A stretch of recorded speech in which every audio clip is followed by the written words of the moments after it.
Hello friends, कैसे हैं आप। स्वागत है आपका हमारे यूट्यूब चैनल में। हम पढ़ रहे थे छत्तीसगढ़ और छत्तीसगढ़ में हम पढ़ रहे थे अध्याय 3 संभाग एवं जिला दर्शन। अब तक हमने 2 जिलों का अध्ययन किया है जो थे रायपुर और महासमुंद। आज हम जिस जिले की चर्चा करने जा रहे हैं वो है धमतरी जिला। आइए देखते हैं धमतरी जिला।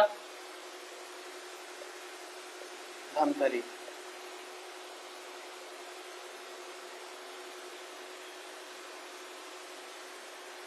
धमतरी जिले की बात करें तो धमतरी जिला बना था 1998 में।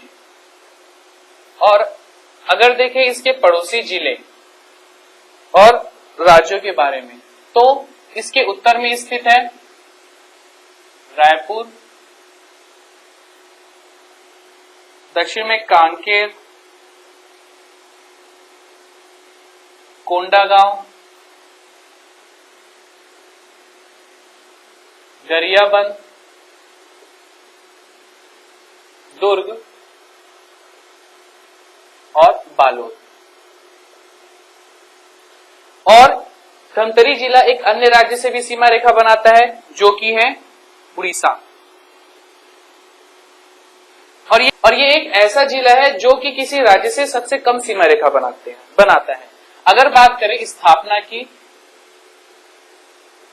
तो इस जिले की स्थापना हुई थी 1998 में। और ये जिस जिले से अलग होकर नया जिला बना था वो था रायपुर। इसका मातृत्व जिला था या इसका मातृत्व जिला है रायपुर। बात करें तहसील और विकासखंड की तो इस जिले में तहसील और विकासखंड दोनों की ही संख्या 4 है। जो तहसील है वही विकासखंड भी है। अब अगर देखिए इसके तहसील तो रायपुर के अभनपुर से जो नेशनल हाईवे 30 है, राष्ट्रीय राजमार्ग 30, वो 2 भागों में विभाजित हो रही है। एक 130C गरियाबंद की तरफ और दूसरा अभनपुर से धमतरी, बालोद, कांकेर, कोंडागांव होते हुए सुकमा की ओर जाती है। इस रूट में जो तहसीलें पड़ती हैं वो है कुरुद और धमतरी। अन्य तहसीलों की बात करें तो है सिहावा नगरी और मगरलोड। तो इसकी तहसीलें देखें तो तहसीलों की संख्या 4 है जो कि है कुरुद, धमतरी, सिहावा नगरी और मगरलोड। यही इसके विकास खंड भी है। अब अगर बात करें इसकी जिला मुख्यालय की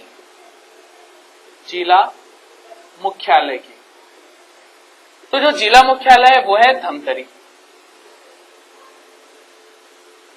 इस जिले का जिला मुख्यालय धमतरी है। अगर बात करें इस जिले में बहने वाली नदियों की तो सिहावा नगरी, जहां के सिहावा पर्वत से महानदी का उद्गम है, वो कांकेर से होते हुए पुनः धमतरी में प्रवेश करती है और फिर राजिम में त्रिवेणी संगम बनाती है।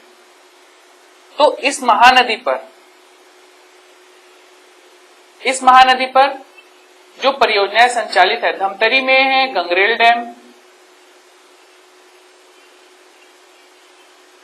और रुद्री गांव के पास है रुद्री बैराज। अन्य नदियां देखें तो ये सिहावा नगरी से एक अन्य नदी निकलती है जो कि सिलियारी नदी।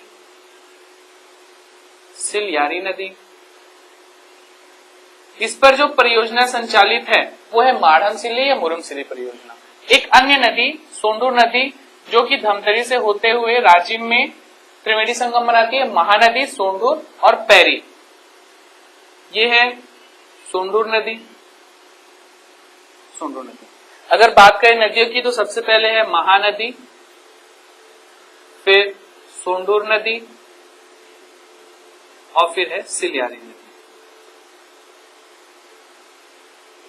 देखें अगर महानदी को तो महानदी का उद्गम है सिहावा पर्वत और इस महानदी पर जो परियोजनाएं संचालित है वो है गंगरेल डैम या पंडित रविशंकर जलाशय,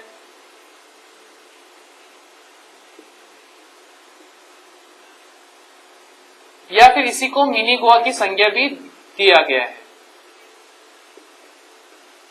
मिनी गोवा। और एक परियोजना संचालित है जो है रुद्री बैराज। ये जो परियोजना है राज्य की पहली परियोजना है जो कि या फिर जिसकी स्थापना हुई थी 1912 से 1915 में, और ये ब्रिटिशों के द्वारा बनाई गई है। फिर है सोंढूर नदी जिसमें कि सोंढूर परियोजना संचालित है, सोंढूर परियोजना। और सिलियारी नदी जिसमें माढ़म सिल्ली या फिर मुरुम सिल्ली परियोजना संचालित है। इसके अलावा इसी धमतरी जिले में एक अभ्यारण्य स्थित है जो कि है सीता नदी अभ्यारण्य। सीता नदी अभ्यारण्य, इस अभ्यारण्य के बारे में जाने तो ये जो अभ्यारण्य है इसकी स्थापना हुई थी 1974 में, और स्थापना के आधार पर यह है राज्य का पहला अभ्यारण्य है। और इसका जो क्षेत्रफल है वो है 559 वर्ग किलोमीटर, और क्षेत्रफल की दृष्टि से यह राज्य का दूसरा बड़ा अभ्यारण्य है।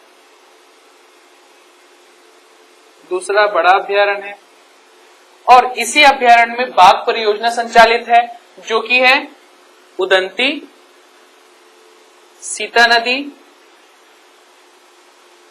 बाघ परियोजना, जो कि सन 2006 से संचालित।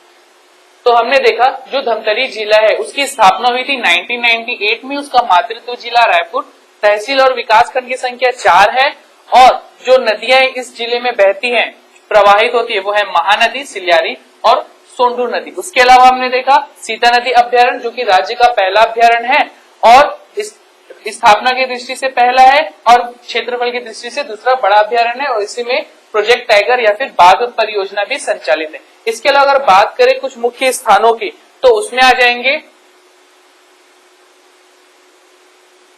कंडेल, रुद्री नवागांव और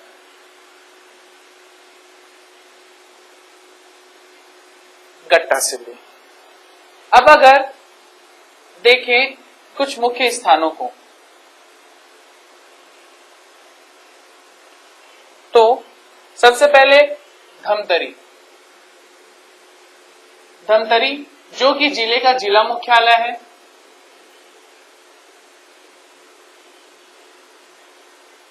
धमतरी एक नगर निगम भी है। धमतरी में स्थित है गंगरेल डैम, या फिर जिसे मिनी गोवा की संज्ञा दी जाती है। इसके अलावा बिलई माता मंदिर भी धमतरी में स्थित है। बिलई माता मंदिर। फिर अगर देखिए सिहावा नगरी,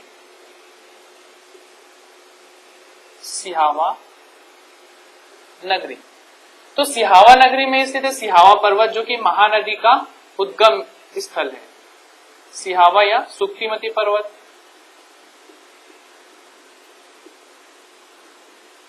इसके अलावा सिहावा नगरी में स्थित है लोमश ऋषि आश्रम,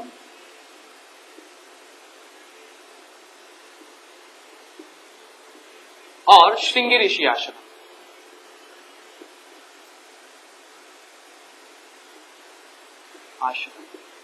और इसी सिहावा नगरी में 1922 में जंगल सत्याग्रह हुआ था।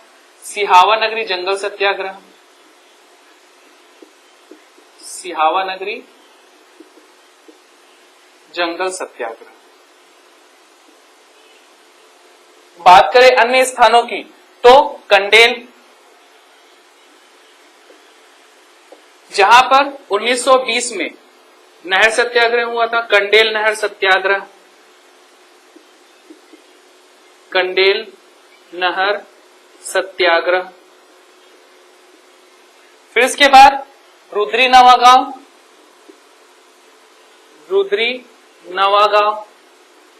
जहां 1930 में रुद्री नवागांव जंगल सत्याग्रह, रुद्री नाव का जंगल सत्याग्रह हुआ था। उसके अलावा एक अन्य स्थान है गट्टा सिल्ली। गट्टा सिल्ली में ही 1930 को हुआ था गट्टा सिल्ली जंगल सत्याग्रह। जंगल सत्याग्रह।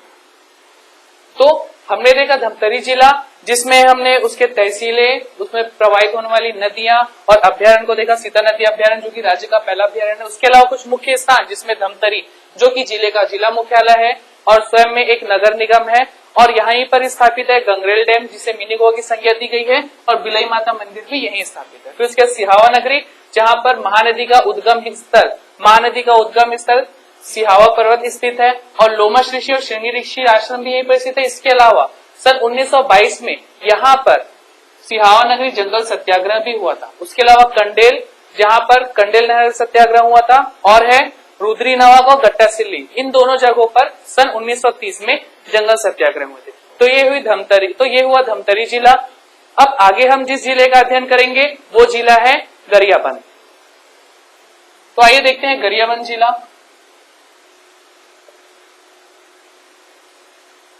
गरियाबंद जिला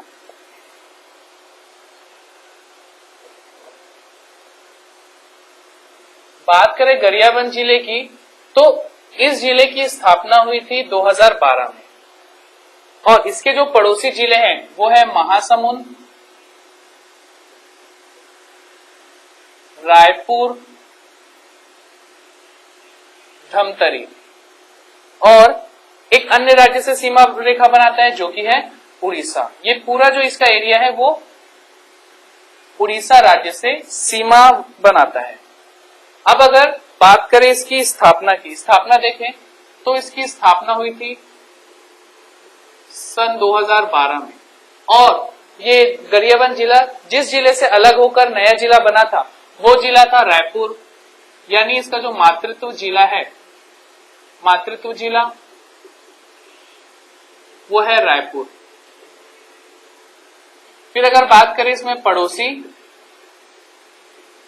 जिलों या राज्यों की, तो इसके जो पड़ोसी जिले उनकी संख्या है 3, महासमुंद, रायपुर और धमतरी, और एक राज्य से सीमा रेखा बनाता है जो कि है उड़ीसा। 3 जिले और उड़ीसा। बात करें इस जिले के तहसील और विकास खंड की, तो इस जिले के तहसील और विकास खंड दोनों की संख्या ही 5 है, और जो तहसील है वही इसके विकास खंड है। आइए देखते हैं इसके तहसील। हमने देखा था एक नेशनल हाईवे 30, राष्ट्रीय राजमार्ग 30, जो कि रायपुर के अभनपुर में 2 भागों में विभाजित हो रहा है। एक 130C के नाम से गरियाबंद होता हुआ उड़ीसा में प्रवेश कर रहा है, जो है NH 130C, national highway 130C, और एक यहीं से निकल के अभनपुर से निकलकर जो नेशनल हाईवे 30 है वो धमतरी, बालोद, कांकेर, कोंडागांव होते सुकमा तक जाता है। ये जो रूट है, ये जो नेशनल हाईवे है, इसमें पड़ने वाले जो तहसील हैं वो है राजिम, गरियाबंद, मैनपुर और देवभोग। अंतिम तहसील जो कि है छुरा। तो इस जिले के जो तहसील और विकास खंड है वो है राजिम, गरियाबंद, मैनपुर, देवभोग और छुरा। अब अगर देखें इस जिले में बहने वाली नदियों की, तो मैनपुर से एक नदी निकलती है जो कि राजिम में धमतरी से आने वाली महानदी और सोंढूर नदी से त्रिवेणी संगम बनाती है। ये नदी है पैरी नदी। पैरी नदी, इस नदी में जो परियोजना संचालित है वो है सिकासेर परियोजना। सिकासेर परियोजना, और ये जो परियोजना है यहां से विद्युत का उत्पादन भी किया जाता है जिसकी क्षमता है 7 मेगावाट। विद्युत उत्पादन की क्षमता है 7 मेगावाट। ठीक है। अब उसके बाद अगर बात करें इसमें अभ्यारण्य की, तो हमने धमतरी जिले में पढ़ा था कि जो धमतरी जिला है उसका जो सीता नदी अभ्यारण्य है, सीता नदी और उदंती अभ्यारण्य जो कि गरियाबंद में स्थित है, ये दोनों मिलाकर एक बाघ परियोजना संचालित है। दोनों जिलों में, दोनों अभ्यारण्य में एक बाघ परियोजना संचालित है। तो यहाँ पर जो अभ्यारण्य है वो है उदंती अभ्यारण्य, उदंती अभ्यारण्य। ये अभ्यारण्य की स्थापना हुई थी 1983 में और जिसका क्षेत्रफल है 231 किलोमीटर स्क्वायर वर्ग किलोमीटर और इसमें बाघ परियोजना संचालित है जो कि है उदंती सीता नदी बाघ परियोजना। बाघ परियोजना जो जिसकी शुरुआत हुई थी सन 2006 से। अब अगर बात करें कुछ अन्य स्थानों की तो उसमें आ जाएंगे सबसे पहला रायपुर का चंपारण, फिर उसके बाद फिंगेश्वर, राजिम के पास स्थित है ब्रह्मणी,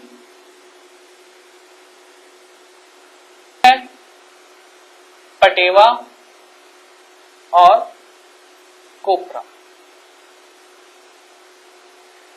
वही मैनपुर में, जो मैनपुर देखें तो मैनपुर से हीरे की प्राप्ति होती है और जहां जिस स्थानों से हीरे की प्राप्ति होती है वो है पैलीखंड, कोदोमाली, जांगड़ा और बोहेकला। वही देवभोग से अलेक्जेंड्राइट खनिज की प्राप्ति होती है और जिस स्थानों से प्राप्ति होती है वो है सेंधमुड़ा, लाटापारा। अब अगर चर्चा करें इनके मुख्य स्थानों की तो सबसे पहले देखते हैं राजिम। राजिम राजिम जहां पर कुलेश्वर महादेव का मंदिर स्थित है, कुलेश्वर महादेव मंदिर। जो मंदिर है कुलेश्वर महादेव का, इसी मंदिर को आधार मानते हुए पंचकोशी धाम की स्थापना की गई है। पंचकोशी धाम स्थित है। इस पंचकोशी धाम में जो मंदिर है वो है सबसे पहला चंपारण जो कि रायपुर में स्थित है और चंपारण में जो मंदिर स्थापित है वो है चंपेश्वर महादेव का मंदिर, चंपेश्वर महादेव मंदिर। इसके अलावा जो 4 अन्य मंदिर है वो राजिम में स्थित है। पहला देखें फिंगेश्वर,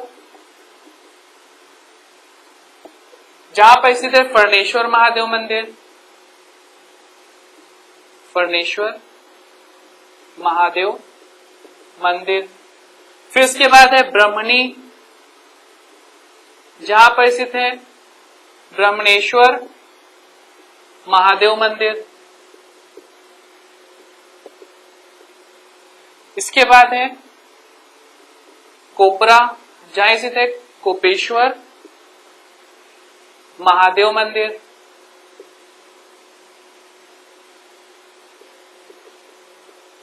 और अंत में पटेवा, जहां पर स्थित है पटेश्वर महादेव मंदिर। तो ये जो पंचकोशी धाम है इसमें जो मंदिर ये जो पंचकोशी धाम है इसमें जो सम्मिलित मंदिर है वो है चंपारण, फिंगेश्वर, ब्रह्मणी, कोपरा और पटेवा। चंपारण का चंपेश्वर महादेव मंदिर, फिंगेश्वर का फर्णेश्वर महादेव मंदिर, ब्रह्मणी का ब्रह्मणेश्वर महादेव मंदिर, कोपरा का कोपेश्वर महादेव मंदिर और पटेवा का पटेश्वर महादेव मंदिर। इसके अलावा यही राजिम में ही मेले का आयोजन किया जाता है। मेले का आयोजन किया जाता है जो कि माघ पूर्णिमा से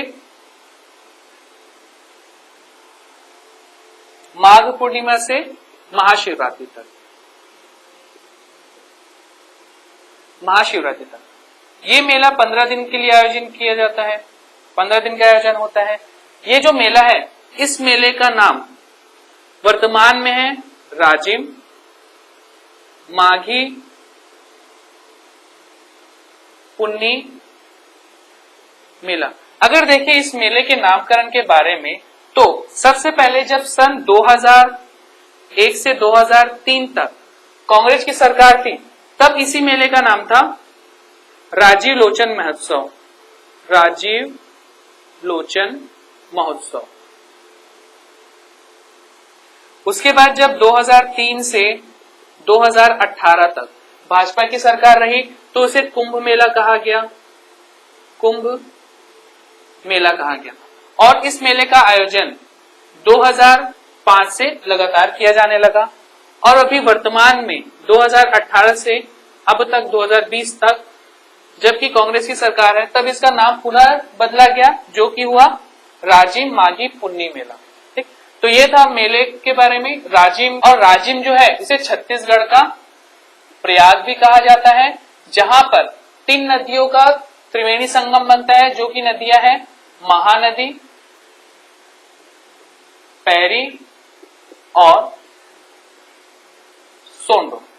तो हमने बात की राजिम की, जो कि एक धार्मिक स्थल है जहां पर पंचकोशी धाम स्थापित है, कुलेश्वर महादेव का मंदिर स्थापित है, जिसे छत्तीसगढ़ का प्रयाग बोला जाता है, और वहीं पर त्रिवेणी संगम भी है, महानदी, पैरी और सोंडूर का। इसी राजिम में 15 दिन के मेलों का आयोजन किया जाता है, माघ पूर्णिमा से महाशिवरात्रि तक, जिस मेले का नाम अभी वर्तमान नाम है राजिम, माघी, पुन्नी मेला। अब अगर इसके अन्य स्थानों की बात करें, देखें अगर अन्य मुख्य स्थानों को, तो उसमें आ जाएगा पैलीखंड, कोडोमाली, जांगड़ा, बुहेकला, यहाँ पर हीरे की प्राप्ति होती है, और सेंधमुड़ा, लाटापारा और सेंधमुड़ा, लाटापारा, जहां पर अलेक्जेंड्राइट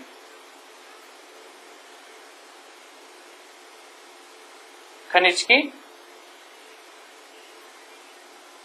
प्राप्ति है। फिर अगर देखें गरियाबंद को, तो गरियाबंद जिले का जिला मुख्यालय है। गरियाबंद जिले का जिला मुख्यालय है, और इसी गरियाबंद के बिंद्रानावगढ़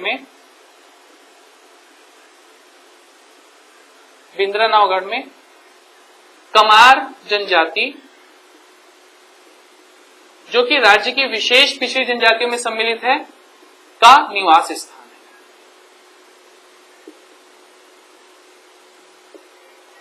आई होप आपको आज का वीडियो अच्छा लगा होगा। अगर आपको वीडियो अच्छा लगे तो उसे लाइक और शेयर जरूर करें।